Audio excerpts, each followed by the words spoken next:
So, every Thursday, our topic is the dua from the Quran. So the dua today is, Biz'inillah, to be able to avoid these things. And it is from the Quran. Allah subhanahu wa ta'ala said in Surah Ibrahim, ayah number 27, يُثَبِّتُ اللَّهُ الَّذِينَ آمَنُوا بِالْقَوْلِ الثَّابِتِ فِي الْحَيَاةِ الدُّنْيَا وَفِي الْآخِرَةِ.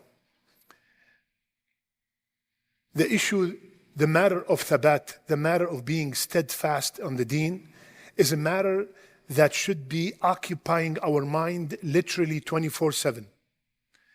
Like I always repeat, don't ever be fooled by your beard. Don't ever be fooled by your hijab and your niqab. Don't ever be fooled yet you are a speaker, you're giving lectures. Rasulullah ﷺ told us that al-a'mal bil-khawatim, actions are judged by the way they end. And we have to literally keep begging Allah Azza wa Jal to keep us steadfast till the last moment in the dunya and in the akhirah. This ayah, if you look at the sabab al-nuzul, the reason why it was revealed about the questions of the qabr, the questions of the grave. So the dua is derived from this ayah. Allahumma thabbitni bil qawl al-thabit fil hayat al-dunya وفي الآخرة. Ya Allah, give me thabat. Keep me steadfast on this deen in the dunya and in the akhirah. We need thabat on performing the acts of worship, thabat on salat, thabat on dhikr, thabat on coming to fajr, thabat on reading the Quran. We need thabat to stay away from the major sins. We need thabat to be able to fight all these temptations and multiply that by 1,000,000 times for our children. We need thabat to fight the doubt that the people are trying to instill in our hearts and in our children's hearts. So the issue of thabat is something that is in dire need for every single one of us. So the dua is, Allahumma thabbitni bil qawl al-thabit fi dunya wa fi al-akhirah. Now, we always hear this hadith when we go to the graveyard, and I want you to ponder upon it tonight. The part in the hadith when Rasulullah ﷺ said, he or she hears your footsteps. Rasulullah ﷺ told us that after we put our dear brothers or sisters in the grave, and as we are leaving, Rasulullah ﷺ said, they hear our footsteps.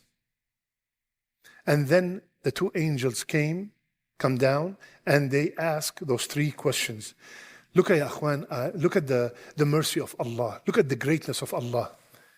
Three questions. Imagine you have a test, and the teacher give you the questions and give you the answers and give you 60, 70, 80 years to prepare.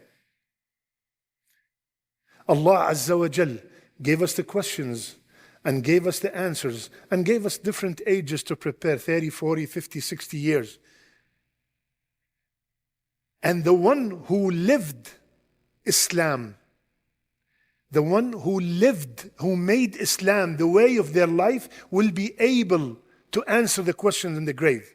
Because the question is now, the youngest kid in the crowd, I asked him, Man Rabbuk? He will say Allah. Ma Dinuk? He will say Al-Islam. Man Nabiyyuk? He will say Muhammad sallallahu alayhi wa sallam.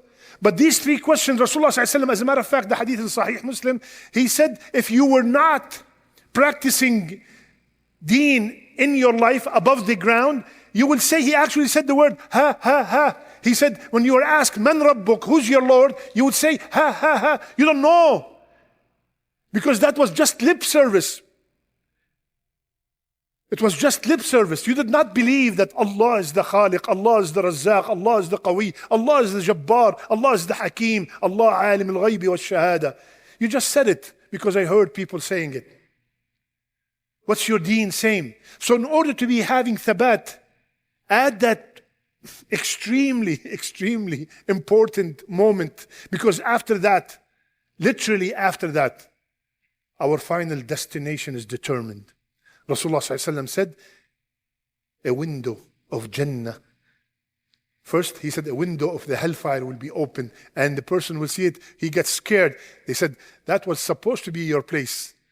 But now, this is your place and a window of Jannah will be opened in the grave. May Allah subhanahu wa ta'ala give us this glad tidings while we are in the grave. So, Allahumma thabbitni bil qawl al-thabit fil hayat al-dunya wa fil akhirah. So, ya akhwan, with all these ibadat that we are performing, the salat and the siyam and the donations, add to it the dua, because the dua is one of the greatest methods of thabat. Beg Allah Azza wa Jal, because He's the only one who can give thabat. He's the only one. Even, I always repeat that because this is mind-boggling, even the best man ever created, Allah told him, وَلَوْلَا أَن ثَبَّتْنَاكَ لَقَدْ كِدْتَ تَرْكَنُ إِلَيْهِمْ شَيْئًا قَلِيلًا. Ya Muhammad, if I did not keep you steadfast, you would have inclined a little bit to them. If Rasulullah ﷺ need thabat, what about this Abd al-Faqir? What about all of us, ya akhwan? So this is something that we really in dire need to constantly repeat this dua.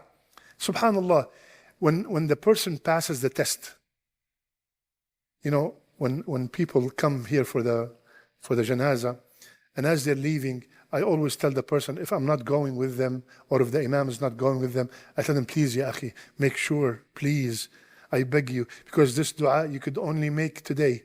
You cannot make it tomorrow for the deceased. You cannot make it tomorrow for your father. You cannot make it tomorrow for your son.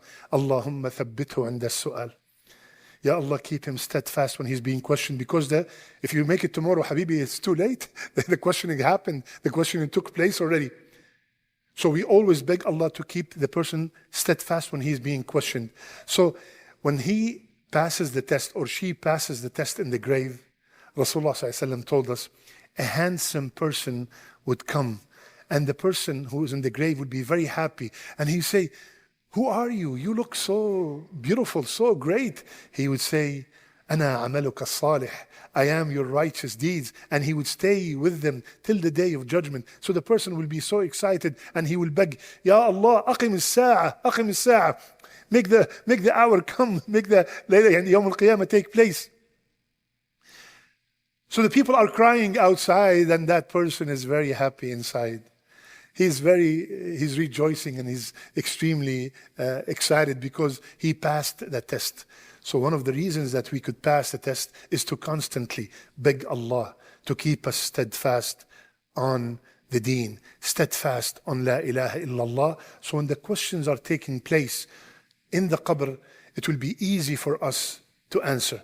Repeat after me. Allahumma thabbitni bil qawl al-thabit في الحياة الدنيا وفي الآخرة. May Allah give us all thabat.